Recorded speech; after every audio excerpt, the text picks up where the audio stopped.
must continue to listen to some of us who continue to raise our concerns about the process of this whole BBI exercise and how it is being managed, and how eventually it will be a stillbirth for a nation that has been yearning to find solutions to persistent problems. And this is why I take a lot of concern when Otiende reduces this very important issue into always of who we support at the presidential level.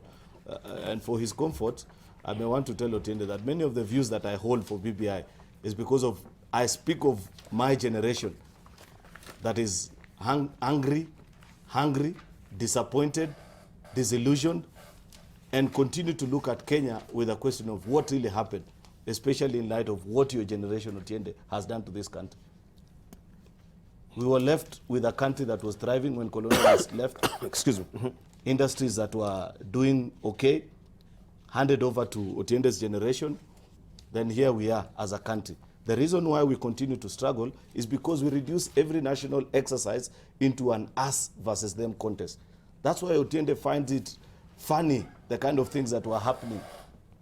Yet on that day, what I expected, and to me this is what I saw at Bomas that really left me somewhat with mixed feelings. Happy to a certain extent because I saw a country that is trying to solve its own challenges, but the way and the manner in which it is being handled fell beyond the expectations of what a decent society should do. For example, let's begin even with this issue of Junet that you asked about. Yes. Both in Jubilee and ODM, we've got our extremists. We have people who hold very extreme views about the other side of the political divide. Yes. I know very good people in ODM who would have made great MCs on that day. People who are non-controversial, they are respectful in how about they go about their politics and that kind of aura. That is the kind of person that I expected to be handed the program. But when you have Junet on stage, who you know the kind of things that he says about other people on each and every other, you know, we can't be speaking about inclusivity and have a suspect who's been charged with hate speech as an MC on that day. That is where the disappointment comes in.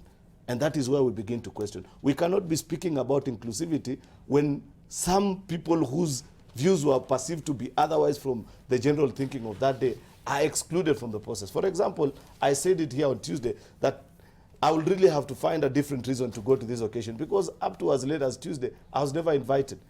You remember that I have raised it here with you, Debal, previously, that when they were collecting public views, some of us never got an invite. And therefore, if you're trying to build a new Kenya, if you're saying that we have gone wrong with our politics, isn't it the most sensible thing to listen even to those with opposing views and ask them, how would you rather that we do it? And that is the whole point that Murkomen was trying to say. For your information, Otiende, in all online polls that have been done, you can go to Pulse, you can go to Twitter, because various media houses have done opinion polls from random Kenyans about who they think was right between Junet and Murkomen. Murkomen has won all of them because Kenyans are beginning to get tired with the kind of politics that Otiende is advancing, of saying so long as my side was happy, then it goes for us. That's not the kind of Kenya that we want to build. We have got to be sincere and genuine. But and that is a point. Okay, but just listen to me, please. That is a point that Murkomen was trying to bring out. That even on that day, when you pick people whose views are already known, whose perception or thinking are known, I thought on that day you will even give the floor to people who you think hold an alternative view on how we can solve the issues of electoral challenges, how we can solve this issue of inclusivity, so that it looks like Kenya. I was so disappointed that day. Can you imagine a Tanzanian lectured us for a whole 30 minutes on how we need to be cohesive as a society? A society where you cannot even criticize the president.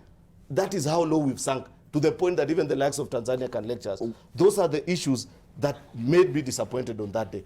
But on the flip side of it, I was happy. For example, when I listened to the president speak, I could see in him a desire to live a more cohesive society, a desire for him to achieve that which he wants. But Duale captured it right by saying, do not allow the people in your office to sabotage your legacy because of how they conduct their affairs. On the issues of, for example, that issue of the MC, how they mobilize people, even the people that came from my own county, are people whose political views I know. Thank you.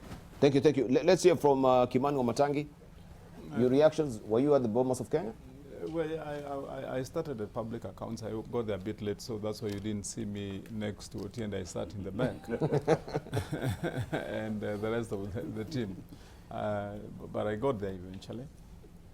And Dibal, when you're playing the clips that you played, I thought that you'd also have wanted to include some of the high moments of the day. But which were? Incidentally, I've seen you've picked on what one would call the lowest moments of that event. And part of the higher moments of that day, although most of us have concluded that the speech given by the Foreign Affairs Minister of Tanzania was a lecture. His Palamagada, the man, I think he said some things we need to hear. You know, whether we like it or not, he said things that this country needs to hear many times over. And that's, in my view, that's part of what you would have played. Because, and I would summarize it this way. On a day when we were supposed to be, all of us, that was the theme of the day, holding hands and joining together. It still ended up with what now you're highlighting today as how divided we are. And that's the irony of it all. That this Building Bridges initiative, and I believe now at least views have started to change. Remember when the process started, there was this discussion over and over again, and I was one of the contributors to it, that we hope that this process is not intended to be creating either positions for anyone, and it's not intended to be a political special purpose vehicle for any person to gain political mileage. But then when you look at the byproduct of it, and for example, you would start here, would you believe that for example, the kind of concept advanced for the position of a prime minister is something that the president would have been scheming to inherit himself? Would he have been creating that nature of office for himself if that was what was the process for where he can assume that office and then be fired by the president or be fired by parliament? Is it feasible that that's why he intended to have that process?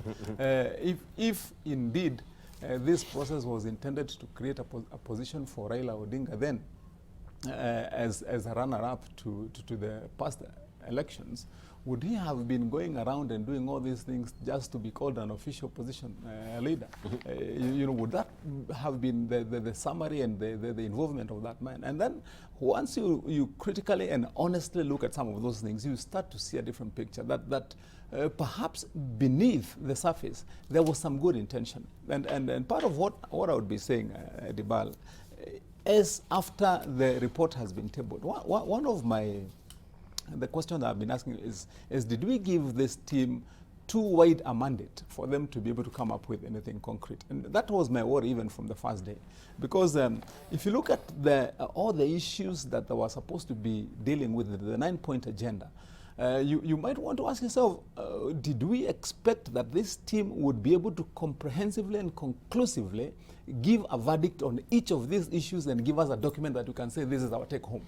That they can come and tell us about our national ethos, responsibility, they would even, and probably, without going too much into those details, maybe that's why you find now that there are even critics who are talking about they had to wander around and even start talking about aflatoxin and mercury.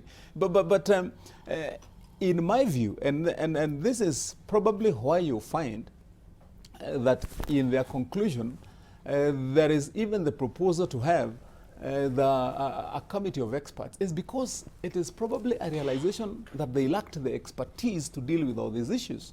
And if we want, in my view, to have a process that is going to give us the product that we want, because one thing that I think the country is almost agreeable with is that there is a knot that was not untied by this report. There is still a thirst that was not quenched by the release of this report. That it has to go to another step higher to deliver what Kenyans expected. And so, my view, Dibal, and if you allow us time, we would really want to get into some of the details of this report, is that we have to, as Kenyans, start looking at things in a way that unites us more. Thank you. However, we don't look at what is Thank you, Matani. dividing us the way it does. Let me conclude by informing Otiende Amolo that I belong to Jubilee Original.